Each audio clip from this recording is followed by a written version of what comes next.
If you are struggling with either hijab or niqab, it's very important to understand that that doesn't make you not religious.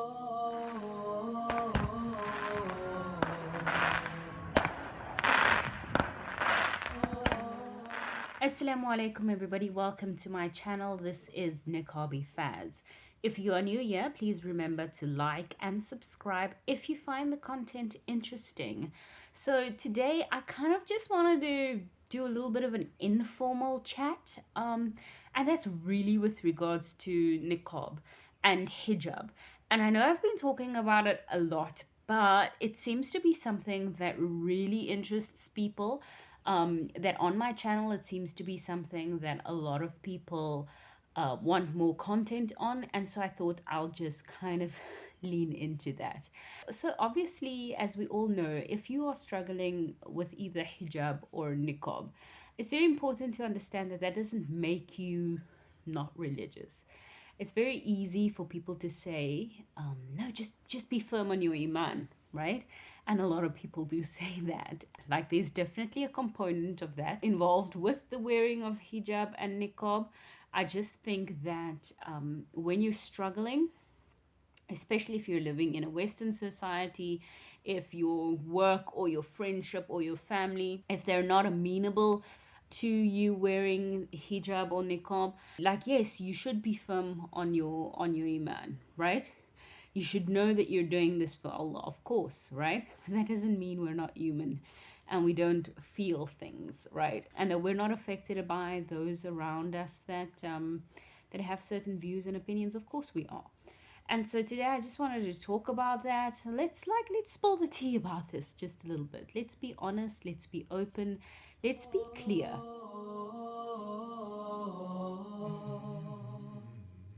For a lot of people, they just don't understand and don't get it. And so we can either write those people off and say, oh, they're ignorant, or we can use it as an opportunity for dawah, obviously. But the reality is that you're just very much aware about of people's opinions, and that's okay. That's completely normal.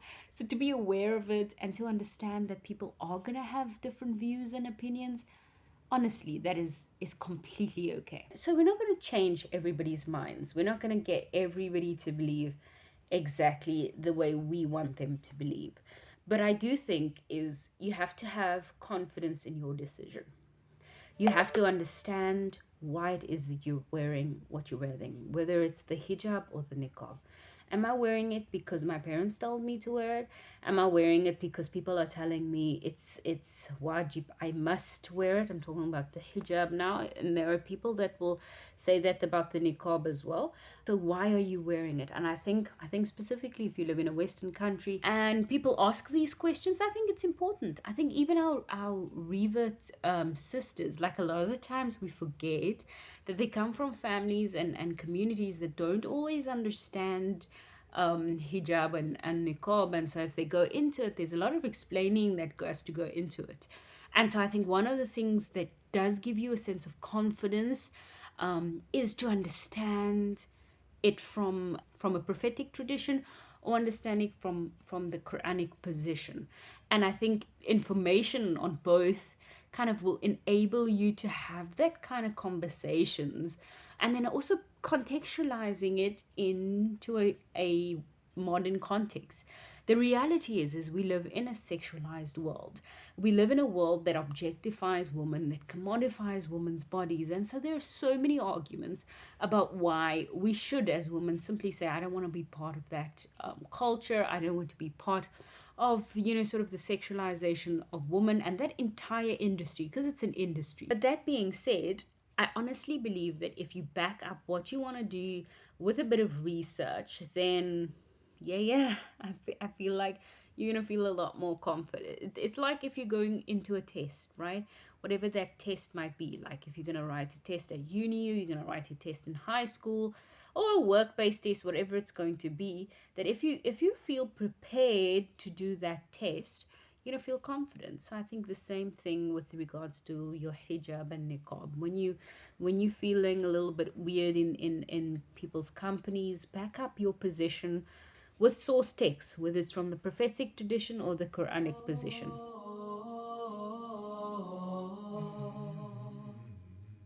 simply as a somebody that believes in being body positive. Like, I'm all about body positivity, whether you're skinny or you're a bigger girl, right? And so sometimes that might seem like incongruent with this notion that, you're covering up. And I know, like, I had recently had this discussion with someone, and I thought it was really, really profound, because specifically if you're somebody that's a little bit bigger, we like to advocate that you should be proud of your body, and you should be proud of, like, your body shape, and that one should, like, not conform to the society's kind of viewpoint that you have to be like a supermodel figure, have to have a supermodel figure, or whatever it may be.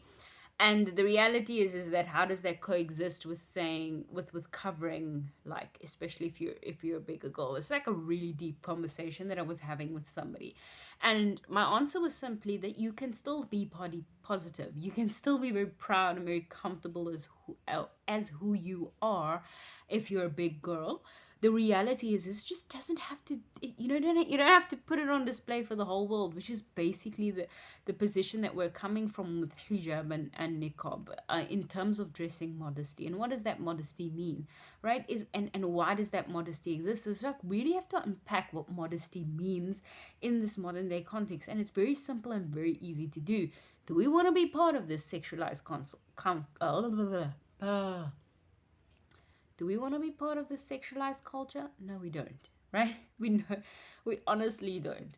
And so you can be body positive, but you can be body positive in your circle. You don't have to be body positive for some random stranger so that they can kind of ogle you.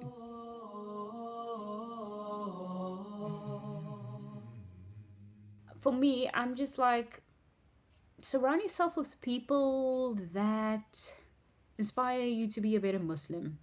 That's what it's got to be about. I think that's something that I had to learn in my life, is that if you surround yourself with people that inspire you, that make you want to be a better Muslim, then also a lot of this becomes easy. If you surround yourself with people, like, yes, I'm all there for criticalness, right? Because people that are critical of your decisions, they actually help you to formulate better arguments, that make you kind of feel like, I need to know why it is that I'm doing what I'm doing, which is so, so important. But I think the other aspect is really to say that, if you surround yourself with people that inspire you, that want you to be a better Muslim, then when you make these kind of decisions, they're going to be champions of those decisions. And I think that's what's really important. So yeah, so for me, I mean, if you don't know my journey, you can check out, at the top of the screen, you can check out my hijab niqab journey. It definitely wasn't an easy journey, but alhamdulillah, I'm so, so happy for the path that I've been able to walk, and that I'm able to be in this position now where mostly, not entirely, I've slayed the demons with regards to, um, my own whatever was going on in my own head, just around, what I thought people thought about me.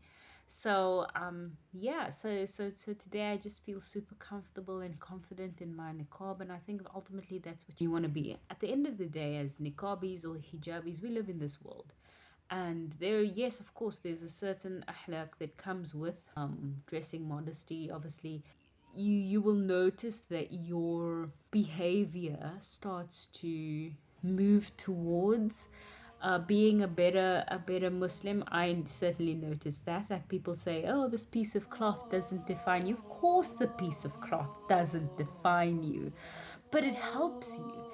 It is a barrier for you. And when I say a barrier, I mean a barrier from wrongdoing. That doesn't mean that we don't do wrong things, but certainly it helps, keep us from away from major sins. Please remember to like and subscribe if you found this content interesting, and I will check you guys out next time.